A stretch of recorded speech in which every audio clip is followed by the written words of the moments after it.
Bonjour, j'aimerais aborder avec vous dans cette nouvelle capsule vidéo sur le burn-out la thématique de la pression de conformité. Vous savez, c'est ce mécanisme inconscient qui nous pousse toutes et tous à adopter les codes d'un groupe afin d'en faire partie. Que l'on connaisse les membres du groupe ou pas, que les codes et les comportements du groupe soient cohérents à nos yeux ou pas, peu importe. Le but étant d'en faire partie, d'être accepté du groupe. Alors, sur ce sujet, il y a une expérience que je trouve particulièrement intéressante et qui se passe dans une salle d'attente. Une salle d'attente où il n'y a que des comédiens, sauf une personne. Tous les comédiens ont la même consigne qui consiste à se lever ensemble lorsque la sonnerie retentit. Alors, à la première sonnerie, le cobaye trouve ça étonnant, et voire il rigole.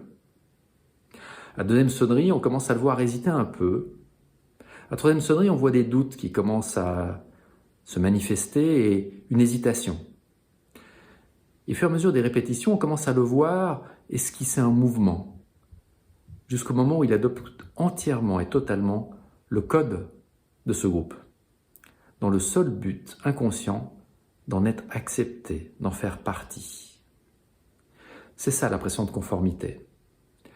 Alors, ce que je trouve intéressant, c'est de comprendre, en fait, quel est le sens de ce comportement qui paraît en apparence inutile, incohérent?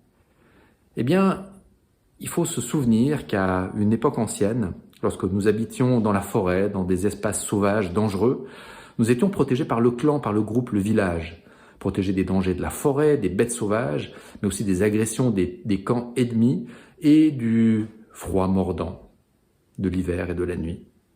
Alors à cette époque-là, être exclu du clan signifiait potentiellement notre danger, voire même notre mort. Alors oui, aujourd'hui, en 2023, bien que nous ayons un cerveau très développé, un néocortex capable d'inventer des choses très complexes, de nous envoyer dans l'espace, eh bien même en 2023, nous avons toujours ce cerveau reptilien que l'on partage avec les animaux qui essaye de nous protéger des dangers. Et pour lui, être exclu du groupe est synonyme de danger de mort. Alors maintenant, je vous invite à envisager la situation d'une personne en pré-burnout. Une personne qui est déjà crevée, qui n'a plus d'énergie, qui a tout donné, qui est vidée, qui est épuisée, qui n'arrive pas à se concentrer, qui n'arrive pas à travailler, mais qui, sous l'effet de la pression de conformité, continue de venir au travail pour faire bonne figure, pour donner le change, pour faire partie du groupe, pour en être accepté. Imaginez le tiraillement intérieur de cette personne entre cet élan pour faire partie du groupe, qui se force à faire quelque chose, et de l'autre côté, son intuition, son ressenti qui lui dit « j'en peux plus, j'ai besoin de m'arrêter, mais je ne peux pas me l'offrir à cause de cette pression de conformité ». Maintenant, si vous voulez bien, allons un cran plus loin avec cette même personne qui a accepté l'arrêt maladie prescrit par son médecin.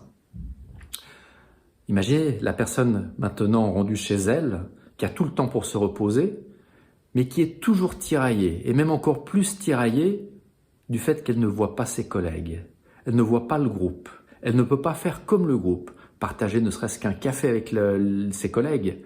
Imaginez ce tiraillement intérieur qui enlève la possibilité à la personne de se reposer, de récupérer, de se ressourcer. Imaginez ce tiraillement dont j'ai été plusieurs fois le témoin de clients qui m'ont partagé leur propre vécu et la difficulté d'accepter cet arrêt maladie pour se ressourcer. Tel est l'effet sur nous inconscient de la pression de conformité. Je vous souhaite une excellente journée et je vous dis à très bientôt pour une prochaine capsule vidéo sur le burn-out.